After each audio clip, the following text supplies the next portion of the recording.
naniniwala tayo doon sa kasabihan na habang may buhay, may Pag-asa. habang may buhay, may Pag-asa. habang may buhay, may Pag-asa. pagsubok. Ay!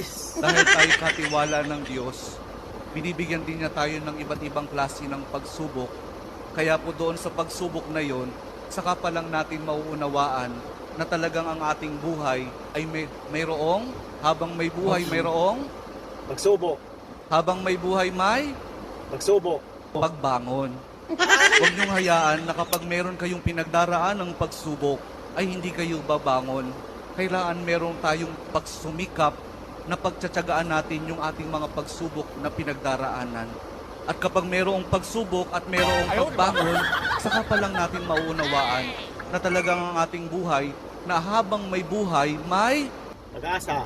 habang may buhay, may Pag-asa. pag-ibig. Ay! Ang pag-ibig na nagmumula kay Jesus lamang sa ating mahal na poong Jesus Nazareno. Dahil doon, kapag naunawaan